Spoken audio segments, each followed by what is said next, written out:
dalam pengertian dari pernikahan tersebut, di mana laki-laki ini itu kan berfungsi sebagai kepala rumah tangga, sedangkan perempuan di sini kan adalah ibu rumah tangga. Nah, stigma seperti ini itu sangat melekat di masyarakat. Namun, hal yang ingin kami tekankan di dalam hal ini adalah sebenarnya tidak ada hal-hal yang boleh dan tidak boleh dilakukan oleh perempuan ataupun laki-laki. Semua memiliki haknya masing-masing, boleh berperilaku bagaimana.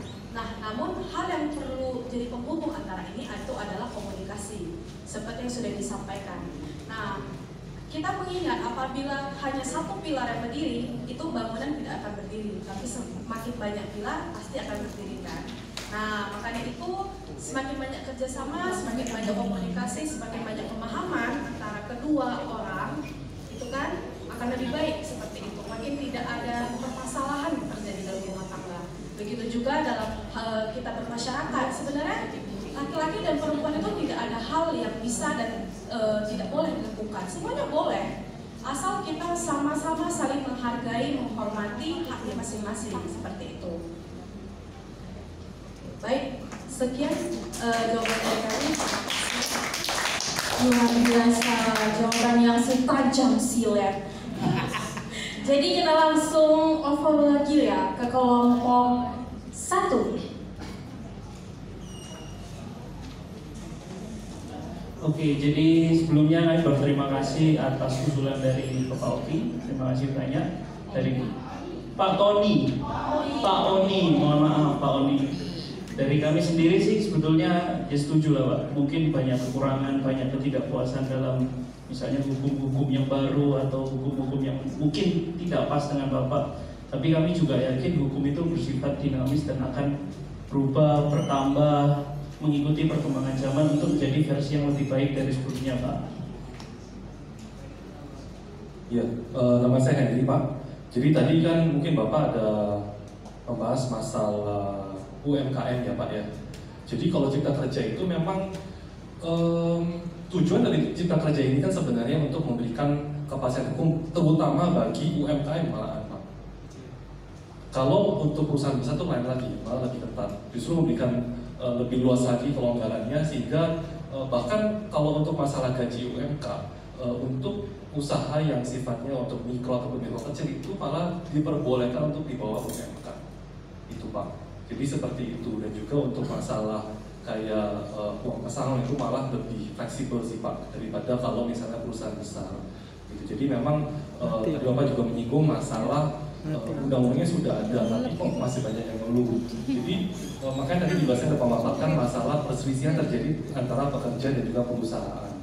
Tentunya bagi pekerja dia kan pengennya ya buat aku apa, nggak usah rame-rame, nggak usah jauh-jauh, aku nggak ngerti gitu. Makanya yang poin pertama tadi adalah pembahasan antara pekerja dan juga dengan perusahaan. Bila mana itu bisa terjadi, maka langsung selesai. Pengadilan semuanya pun juga akan melihat juga penilaian dari sisi pekerja dan juga dari sisi perusahaan. Itu sih Pak. Memang dan juga saya rasa bagi perusahaan pun, semisal pekerjaannya pun bekerja dengan baik dan juga bisa membahas dengan baik, saya rasa itu pasti perusahaan pun juga mengerti sih Pak. Itu mungkin yang bisa saya sampaikan Pak. Terima kasih teman-teman. Terima kasih Pak atas pertanyaannya. Jadi memang untuk di masyarakat ya tentunya itu pasti akan ada perbedaan antara suatu peraturan atau keadaan ideal kalau misalnya kita bilang sama apa yang terjadi di masyarakat. Banyak hal yang, banyak faktor yang menyebabkan hal tersebut. Salah satunya adalah ketika kita sendiri, ketika kita bernegosiasi, itu kita tidak tahu peraturan-peraturan yang seharusnya terjadi. Makanya di awal tadi saya juga sempat mengatakan bahwa kita semua punya hak, gitu. Tapi tidak ada gunanya hak itu kalau kita tidak tahu hak tersebut dan tidak tahu cara mempertahankannya, tidak tahu peraturan itu ibarat kita punya harta di bank, kita nggak tahu kita tabungannya. Nah sama itu terjadi, makanya kita juga salah satu tujuan kita mengadakan setiap kelompok ini mengadakan penyuluhan itu untuk supaya kita tahu bareng-bareng, minimal kita tahulah, oh setelah ini kita cari di mana peraturan tentang ini, oh ternyata ada loh peraturan tentang ini, mungkin nggak semuanya bisa masuk ke kepala kita hari ini, tapi kita minimal tahu. Anggaplah kita baca Alkitab kan nggak semua masuk ke otak kita langsung kan, tapi suatu saat ada hal yang dibutuhkan gitu, somehow mungkin Tuhan akan kasih ke kita apa yang sudah kita pernah dengar atau apa yang kita sudah pernah pikirkan dalam hati. Itu sih Pak menurut saya. Baik, saya menambahkan sedikit aja. Tadi Bapak menyinggung tentang Undang-Undang Ciptaker ya. Nah, di mata kuliah HAM ini kita juga menginformasikan bahwa undang-undang itu sebenarnya sudah dibatalkan oleh Mahkamah Konstitusi pada tahun 2024 kemarin. Salah satunya ada yang dilindungi oleh negara adalah soal kontrak kerja. Karena selama ini UMKM yang tadi disampaikan Pak Henry selalu kan dipermasalahkan kontrak kerja yang tidak ada batasan waktu, sehingga dibatalkan oleh Mahkamah Konstitusi dengan frasa bahwa kontrak kerja itu ada batasan waktu, sehingga dapat kami simpulkan nanti 2 tahun ke depannya akan ada undang-undang ketenagakerjaan yang baru yang mungkin akan lebih mengayomi sisi humanis hak asasi manusia antara pengusaha maupun pekerja, karena memang tidak bisa pengusahanya aja yang dilindungi atau pekerjanya aja yang dilindungi. Kita harus seimbang antara pengusaha maupun pekerja. Mungkin Pak Albert menambahkan.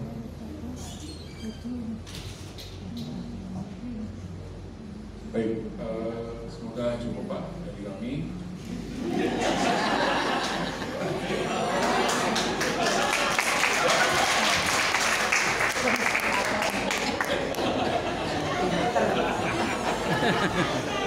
Ini tugasnya sudah diambil ini. Sudah ada MC dadakan ini. Mungkin untuk jawaban berikutnya, untuk kelompok yang terakhir saya persembahkan kepada kelompok 2.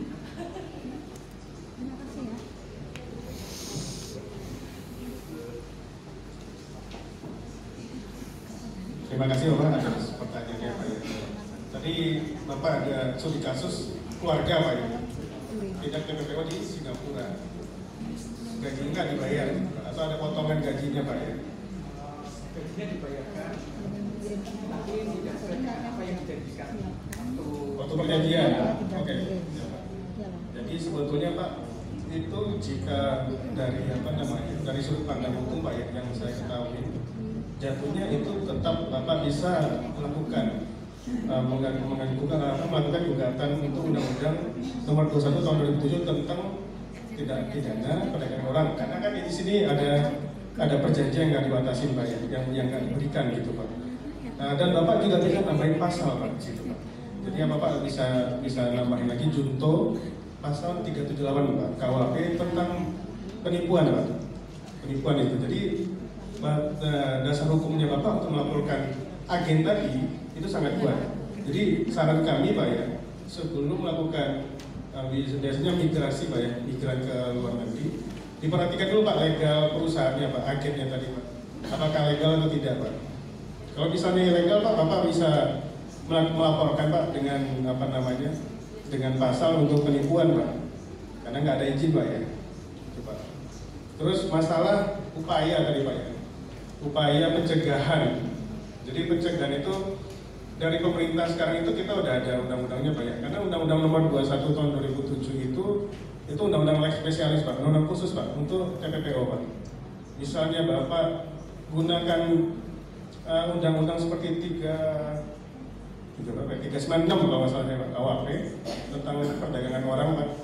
Tapi itu untuk di dalam negeri aja Pak, itu bukan lex spesialis untuk dalam negeri. Tapi kalau untuk di luar negeri, Bapak bisa menggunakan Undang-Undang Nomor 21 Tahun 2007. Karena itu undang khusus ya Pak ya, lintas negara soalnya Pak. Terus upaya pencegahannya itu yang kita lakukan adalah di pemerintah sudah ada undang-undang Pak. Cuma pemerintah ini kadang-kadang undang-undangnya nggak kuat Pak, mengacu cuma pada Undang-Undang Nomor 21 Tahun 2007 aja.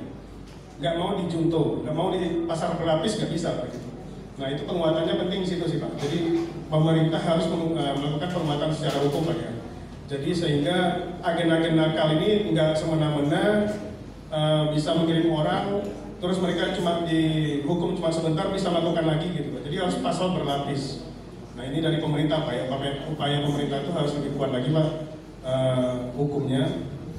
Untuk pencegahan secara masyarakat Pak, sesama kita ya Pak ya, bertetangga, mungkin ingatin lagi Pak, itu sebetulnya teman-teman yang melakukan imigran ke luar negeri ini kan sebetulnya permasalahannya utama itu pasti masalah ekonomi Pak ya.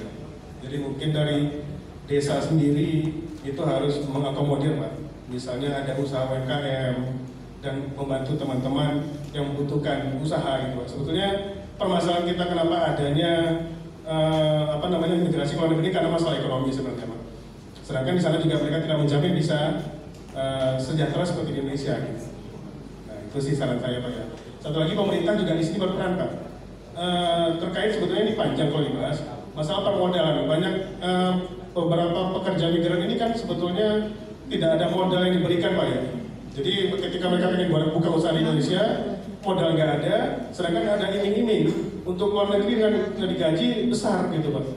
Nah makanya peran pemerintah sangat penting di sini Pak, terutama untuk permodalan kepada masyarakat Pak ya, sehingga pekerja migran di Indonesia ke luar negeri ini bisa diminimalisir. Mungkin dengan pendidikan yang tinggi mungkin baru bisa kita migrasi gitu, migran ke luar negeri, seperti kerja di perusahaan Timur Tengah atau di mana gitu Pak ya. Nah, jadi memang dari pemerintah, dari masyarakat, pendidikan dan permodalan untuk membantu teman-teman masyarakat yang pengen migran itu dapat terpenuhi Pak. Jangan sampai ada terjadi TPPO. Itu sih. Terima kasih Pak. Waktu memang pas ditutup dengan babat, habis babat.